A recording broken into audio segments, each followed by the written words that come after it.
This is a program from the Waupaca Area Public Library. Good afternoon. Thank you for coming out to the library on this cold day. We have Lor E Lynn here today, romance writer, and she resides in Wisconsin, so she is a local author that's come out to speak with us. Make sure, because it is so cold, that you're aware of the hot cart coffee and tea in the back. So if you need a little something extra to warm you up, go ahead and take advantage of that. Please remember to silence or turn off your cell phones. And also, I wanted to let you know that we do have hearing loop in this room. So if you can benefit from hearing loop, go ahead and switch your hearing aid to that setting. Also, if you are willing and able, at the end of the presentation, if you can help with chairs and stacking them on the rolling carts, that would be appreciated. There is a free will offering box in the back by the food, so if you would like to donate to that, just know that all of your donations go back to the Friends, and it helps to support the snacks and the food and the programs that the library puts on. Upcoming events. So Thursday, if you're looking for something to do at 6 p.m., we have Kombucha 101. Crystal Besaw will talk to us about the benefits of kombucha and also demonstrate how to make it. On the 14th of December, so that's this Saturday, our exhibit down here begins Thinking Money for Kids. And we are also a stop on the Yuletide Trail event. So if you want to stop in, if you're downtown and want to stop in, we're making book page ornaments upstairs. January 2nd, 2020, life class. We're making support chains, and it's an art therapy project. So if you are interested in that, it's on January 2nd, Thursday, from 6 to 9. And if you're interested, it's limited, so please register for that event. So please put your hands together for Lor E Lynn. She's going to be talking to us about romance writing. Thank you. Okay, everybody can hear me. I also want to say thank you for coming out on this cold day. Sunny.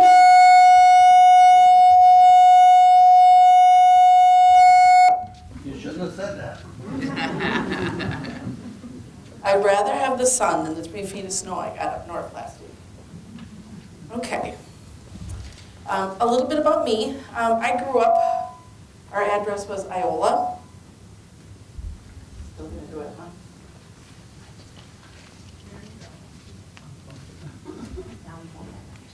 Okay.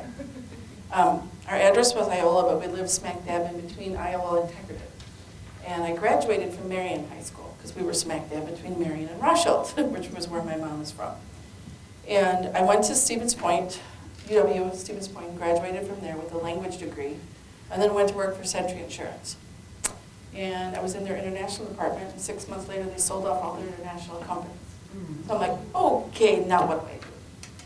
I really didn't want to teach. If I wanted to teach, I would have had to have gone back to school. And as much as I love school, my dad's like, enough's enough, you know. So I wanted to work with my languages like I work with English. So I went to work for a different insurance company that's also international, but where I'd run into people that had different languages was just out in the field, if I recruited somebody that had a language. I grew up addicted to books. How many of you slept with your blankets over so you could keep reading books at night after your mom and dad yelled you to go to bed? Because on the farm we got up at 4:30 because we had to milk cows before we went to school. We were the first ones on the bus, the last ones off the bus. So besides reading at night, I read on the bus a lot. I started with like Trixie Belden, the Hardy Boys. I like mystery. I like stories where the good person wins and the bad guy gets punished, gets caught and gets punished. I also wanted to have some romance in it. I like history. I have a history minor, so I like history. But I wanted to be able to have, my mother's 92 years old. My mother-in-law is 86. I wanted them to be able to read my books without being embarrassed. They don't need to know how much I know, and vice versa. So people ask me, well, is there any romance in it? Yes, there's romance in it, but it's mostly historical fiction. In the United States, we have the FBI, who is like an internal law enforcement within the United States, and we have the CIA, which is not allowed to work on U.S. soil. They work out and about on international. The stories I wrote are around the Home Office. The Home Office is England's version of the FBI. The Foreign Office is their version of the CIA, but they also have MI6. These books are started around 1864. And how many of you have read a story and you fell in love with a character, but then this book is about somebody else? And you get down at the end of that book and you're like, well, what happened to that person? My husband drives me nuts. I go to movies and I'm always like, but what? But what about that? What about? So these are a series. Okay? So the first one is Raven's Choice. It's the one, if you look at the pictures over there, it's the farthest one to the right. And the second one is The Second Angel. And the third one is Wings of Freedom. Book 4 is ready to go to the publisher. So there's going to be 8 in all. And then there's my nieces are like, because they're the ones who push me the most to write. Auntie, have you worked on your book? Auntie, have you worked on your book? They're like, but what about this person? You don't have a book for them. What about this person? So we're planning an anthology, which will be like short stories all together in one book about some of the secondary characters, which will kind of help tie it all together. But this group of young gentlemen who swear they'll never marry, they're trying to track down a group of individuals that are trying to undermine the British government. And the third book actually takes place at the end of our Civil War, and a girl is kidnapped and brought here.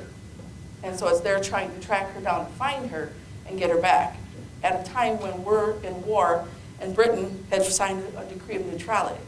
So they weren't supposed to be working, doing anything, and participating over here. So I try to base it on historical facts of that time period, but then build around a fictional set of people. And then the most fun thing is, I've learned I've got to keep a notebook, like 10 different places. Because I might wake up at night and I had a really cool dream, and I would write that down so I can try to include it. I keep one in my car, although you're not supposed to drive and write. I keep one by my chair at home when I'm sitting, when I finally sit down and relax. Because you never know when an idea might come by. We've tried to do, we've had a lot of fun doing the character building. I've got a notebook where I've cut out pictures from all kinds of magazines, and these are, try to place them around those characters so that I can picture them. And then anybody who's helping me can also do the same thing. They can picture them too. And we've got all the different characters, even the bad ones. And you know how you look at a picture and you say, or you look at a person and you say, oh, that person's really nice. You look at another person and they're never happy, they're growly. It's like, okay, that's a person I want to build around, And it also, as these gentlemen are doing their investigations, they're also finding the ladies that are their soulmates. And they're finding out that these ladies aren't some weak little things. I mean, I'm sorry, I'm a farm kid. I'm not some weak little, And these gentlemen are learning that their wives need to be part of investigations as well, because they have a whole different aspect of society and stuff that they can gather information from that can help their men. So it's been a really cool process. But when I first wanted to write, I wanted to write a time travel book. My oldest sister is from Amherst Junction, and she had a desktop publishing company, and she actually had published a time travel book. And with graduating from UW, I was part of a honor society for foreign language students. A lot of them are now teachers or librarians. And so it's based around a reunion announcement that they get to bring them all back to school for a reunion. And they all start time traveling based on what they do with their lives. So I started that, but then this came along and I started writing that. Now my nieces are like, well, before you do the next one, how about you do one of your other ones? It's really nice to have somebody in your family that's a support as far as to try to get you to keep going. Anybody in here write at all? Okay? It's hard sometimes to believe that you can do it. I have a sister that writes poems. She's a disabled veteran, so she sends them to me, and she sends them to veteran magazines. She should publish them, but she doesn't think she's good enough. It's a matter of sharing them with someone, getting their ideas or their opinions on it, and do it anyway. When I wrote the first book and finished it, my sister had sold her desktop publishing company, and she told me, well, you can either self-publish it through places like Amazon, or you can submit it to a publishing company. Publishing companies are different. One side will publish your book, and you maintain the rights for everything.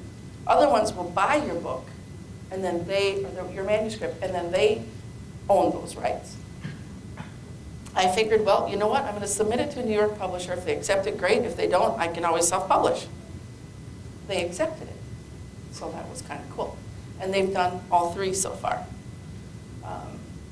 By the time it gets to them, there's only a few punctuation things that needs to be changed, because all of the girls have been reading them and putting in their 2 cents worth. I have a really good group of nieces and an assistant who does the typing, because I write longhand. I can't, it's like my mind can't go fast enough if I'm trying to type. So I have to write it, but then I'm writing so fast, my penmanship isn't probably the best. So she has to type it and then give it back to me so I can correct it from the words she's done. I have a niece who graduated from UWSP, and she helps take care of my mom, but that's not what she went to school for. But so she's doing a lot of the first line editing. Emily's a great publicist. She's an Herbalife person, and because she's home with her little girl, she's taking care of all the publicity as far as getting book signings set up. You have to have support. I have a husband at home that didn't say after the first one, well, if you don't sell anything, you're not going to do another one. Instead, he's like, and he's getting a lot of books sold too, because a lot of his friends like them. That book is liked by a lot of men as well as women. And if anybody has liked Trixie Belden, Hardy Boys, Barbara Cartland. Anybody heard of Barbara Cartland? She was my favorite author growing up. So I grew up reading her historical fictions with a little bit of romance thrown in. So that's kind of the way that I try to write these, is that I want that history in there, but I want their story to keep you going, so that you, at the end, you want to know, okay, I know what happens. Because the mystery isn't solved at the end of the first one. It has to keep going as far as finding these crooks. Each one they find a little bit more in. So, but I've had a lot of fun. And book 4 and 5 and 6 are written. Book 7 I'm in the middle of, but I was told to stop because I'm getting too far ahead. So, and I do not like the rewrite stage.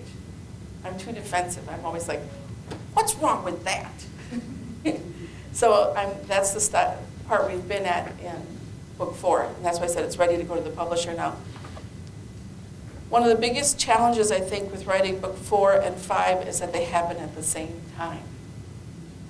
And because it's a series, now it's trying to make sure that they mesh time-wise.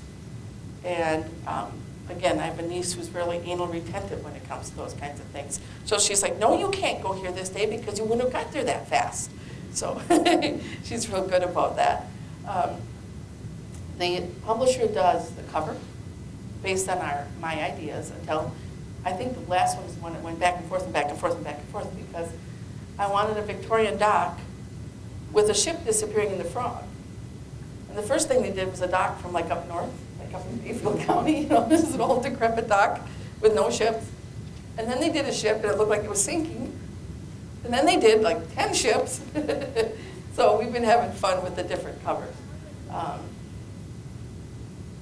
We have artists in the family. I don't know if anybody's ever heard of my mom, but Melaine Zietwa was my mom, and she is an artist.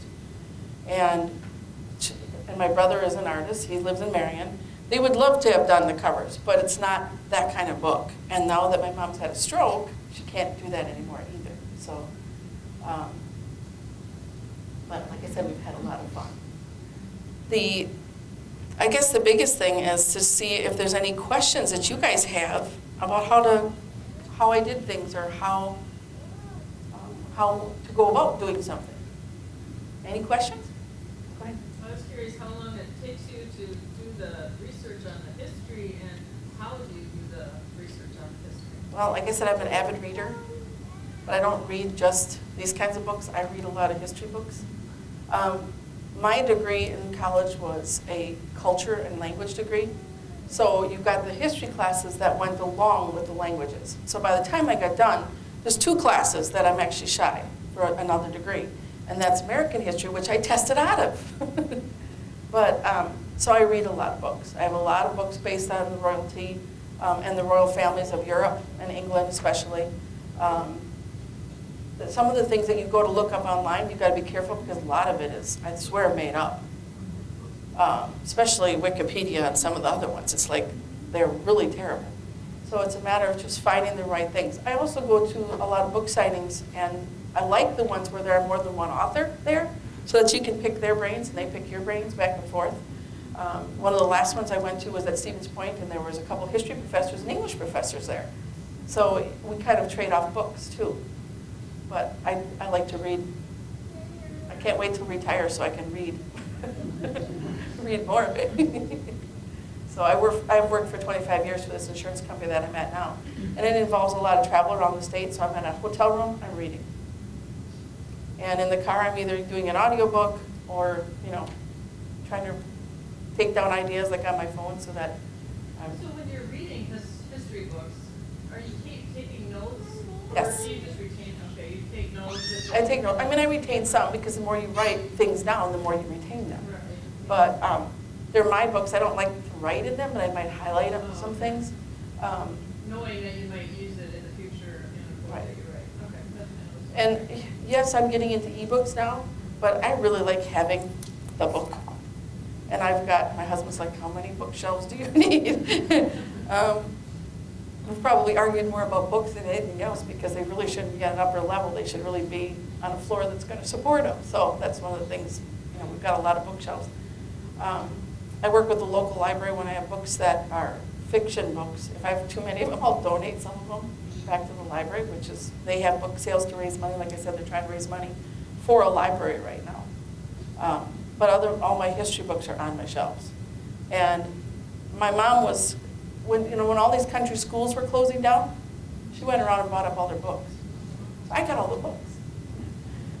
We've gotten rid of some of them to help my mom, but I've retained most of the history books because I like the history books. The unification, the 4th and 5th books are getting to the point where Germany's doing their unification and how the other countries are having to try to bump up their intelligence and stuff like that because they're worried that Prussia's going to take over.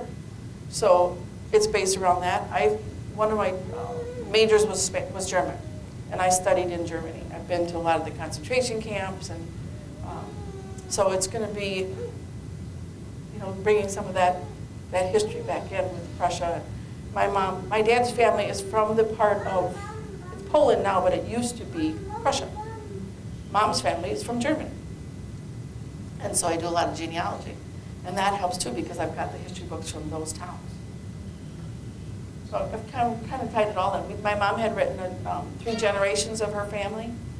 We weren't allowed to date anybody in 3 counties around because they were all relatives, And her book is like this. How much we got now, Emily? I think it's 9 binders that are like the real thick binders. 9 or 10. That's what we've taken it to. So Mom did the first part. We've done the next part. So it's and you're looking for the history. I will always steer people away from ancestry. Ancestry is always wrong.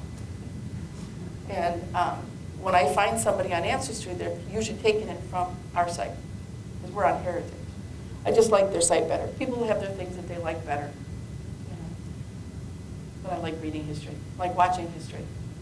So at the time, now, did you incorporate the time traveling into this book, or is that? No, that's going to be in a separate series. There's a couple authors out there like Julia Quinn. She writes romance, and then she writes either a normal or a paranormal under a different name. And she releases one of these kinds of books a year and one of these kinds of books a year. That's what my niece wants me to do. I'm having a real hard time when I get to the end of one. I want to go on. I want to write the next story right away, so I don't want to stop. But it's because they've read part of that I had written first, and they keep coming back with, have you done any more on that one? I want to hear the rest of that story. And the niece that does the first line editing for me she likes paranormals. She likes paranormals and vampires and all of those kinds of things. So, whereas I like this kind best. But, okay. When you were accepted with your first part of the series completely established yet at Extensions? We had, I have this book I've got in front of me has a outline for the 8. And when I sent the first one in, I had the outline for the 8, but I did not have them written or anything more than that.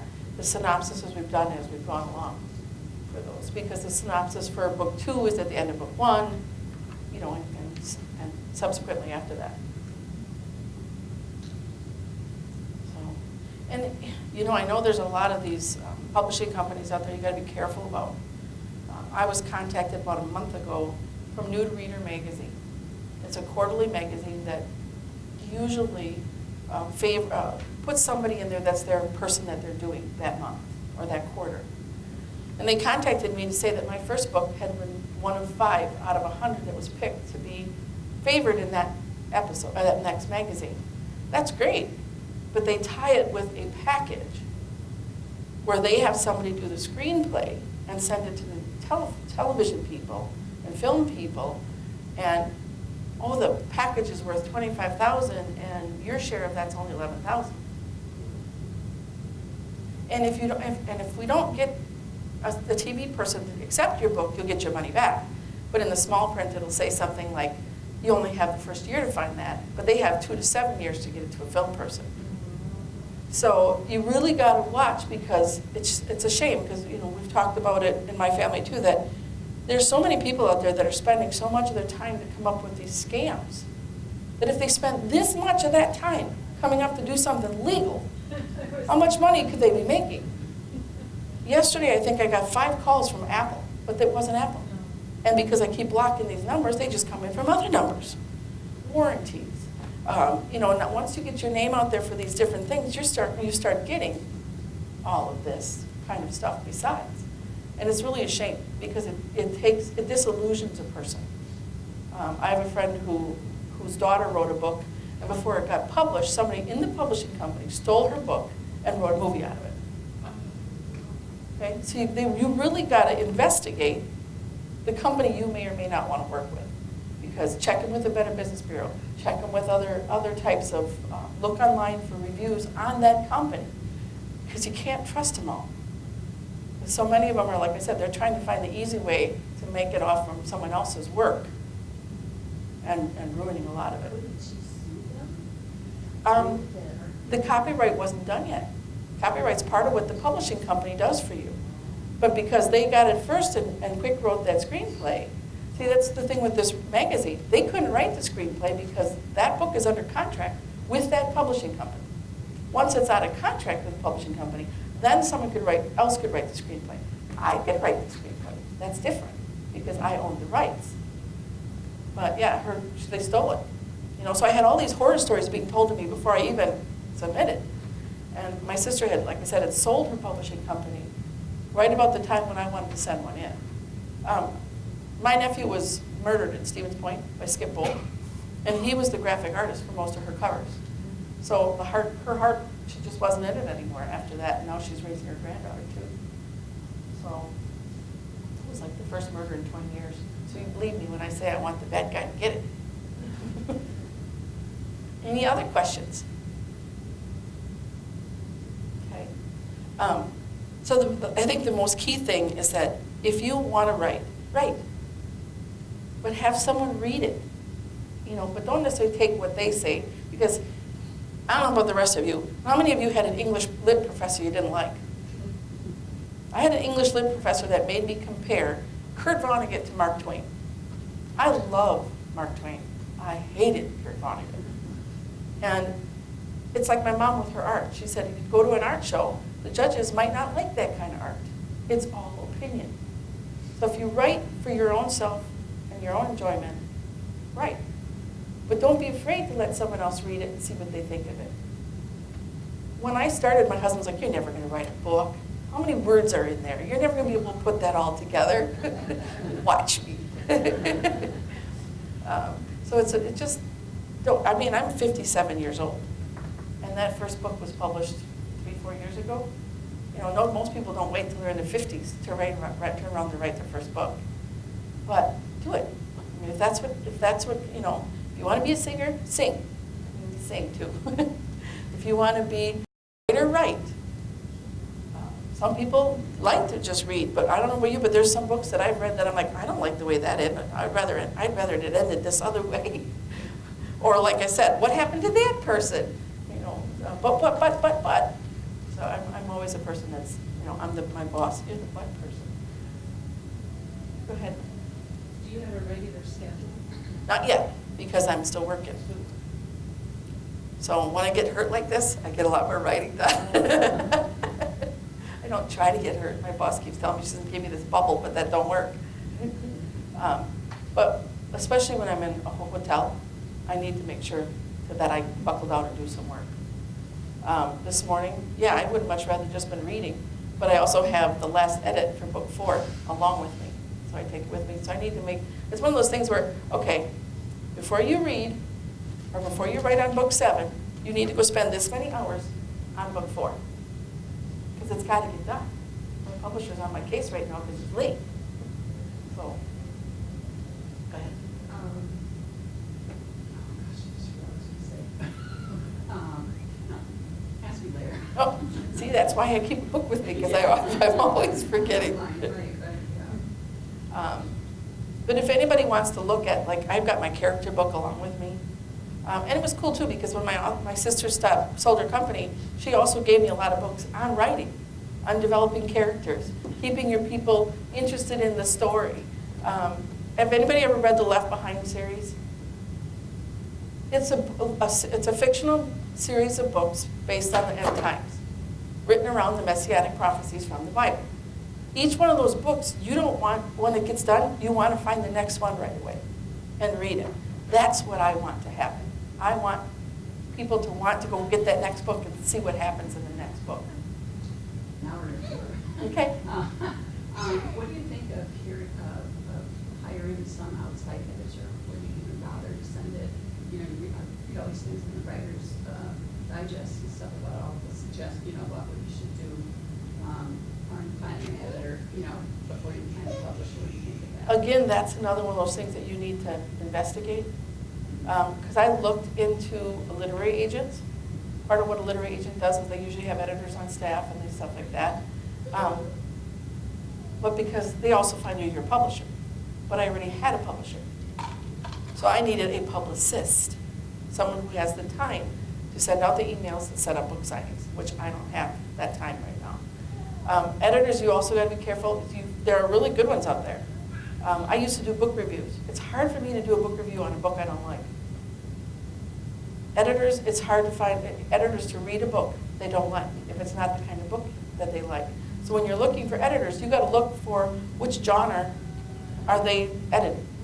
Some of them aren't accepting romance books, or they're not accepting paranormal books, or they're not accepting, and it's hard to find that person.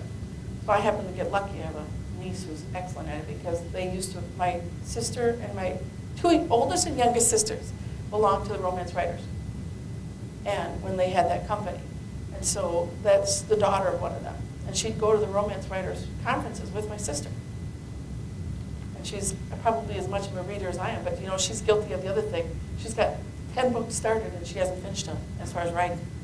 Because if you're going to write, finish it. So, any other questions? Go ahead. Do you veer much from your original outline? Do you find the characters taking you in a different direction? Sometimes, yeah. Because it's based on those criminals that we're trying to track down. Sometimes I've had to change the outline a little bit, or to keep it more of a momentum builder or a suspense builder. And like the bad guy in book 1, it's also the bad guy in book 3. Because he came back around and said, wait a minute, you're not going to do this to me. Well, they got him back again anyway. So, and the hero in book 3 is the brother of the girl in book 1. So sometimes depending on, especially with book 4 and 5 happening at the same time, we've had to change a few things around to keep that timeline right. I think that's probably one of the hardest things, keeping the timeline right, making sure you don't use the same names over and over and over again, and have the notebooks. Like I have a ton of notebooks. One's got characters in it, one's got hotels in it, one's got ship names in it, but it helps me keep straight. And because of the genealogy in the family, we've developed a family tree for these books, and it helps us keep them straight.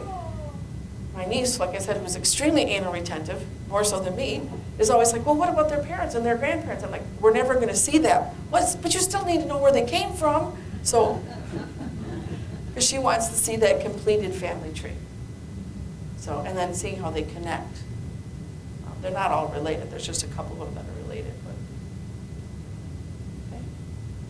Anybody else? Any other questions? Go ahead. How do you choose the names of your characters?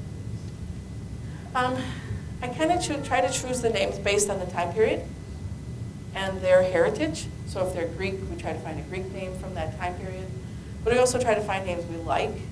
I'm sure, like, especially if you guys have kids, I'm sure you had a bunch of names you liked. If you were going to name your children this is what, you know. So there's some of that in there. But we do a lot of research on names and the history of men and the girls and boys' names based on those time periods. And some names, to me, just have, okay, this is a villain. This is a good person. And to build around them, so. How did you choose your name? All right, my name, I'm named after my grandma Laura, okay? So my name is Lor E, Lynn, Gruber, was Ziegler. And so when we were coming up with the name, the girls helped, because story is lore, L-O-R. Actually, it's L-O-R-E, is it not, Laura? And so all they did is they did a play on my name, Lor E. Lynn. That worked. So we have all three of the first books available. Anybody that wants to purchase all three, we're doing a special package today for Christmas. But we're also doing a thing with the libraries where the library gets half of everything that we sell. Because I'm real big about wanting to make sure that the libraries, I'm on village board where I live. So I know what budget time is like. And yes, once we give the library the money, we can't tell them what they can do with it, but they still need to have money. And in our case, like I said, our library's trying to raise money to build a library, and they've told them they can't until they raise the money. So every library has got challenges where they're trying to come up with money to form programs, and so that's one of the reasons why we're doing this. We haven't really done any out in the public. Almost all of our book signings have been at libraries around the state. So, go ahead. What are the hazards of self-publishing? Some of the hazards of self-publishing is they've got to find that editor. I mean, I've read some self-published books that I'd like to go back through because they're really messed up. They have a challenge with the cover. There's a difference in royalties based on a company that's either purchasing your manuscript or you're using as a publisher versus one that you're self-publishing, like through Amazon. And the other thing is you've got to tell the publisher if you want them done in ebooks as well. So we have them both in not hardcover, paperback and ebooks. I'd like to have someone do the audiobooks, but most audiobooks are done with one voice. I'd really like to have it where it's done by a bunch of different voices. So that's a challenge. But yeah, the royalties are different. It's a lot more work, I think, to do self-publishing. But a lot of people do the self-publishing because they don't like the rejections. I know at that big group signing that I had in Portage County at their library, some of those people said that what they look for is about 200 rejections before they get accepted. Especially when it comes to a history book or a really historically accurate type book or a genre that people aren't buying. There were probably 3 of us out of 10 that were published. All the rest were self-published. The only difference about self-publishing is you don't get those rejections. So it makes you feel good that way. But the publishing companies will help you also do the publicity. They do the sell sheets. They set it up with the warehouses where to sell your books. This one does an AP commercial for radio to promote your book. They have a bunch of different things. All of them are different. They all have different packages. But self-publishing doesn't do any of that. I know I had one person who wrote a book about the history of the Green Bay Fire Department. So he worked with a lot of the businesses, and he self-published it, but he worked with a lot of the businesses in that town to set up consignments because it's a book only about that area, so he didn't think he'd get any sales really outside the area. So every book's different that way. Any other questions? Okay. Thank you very much for coming on this cold, sunny day.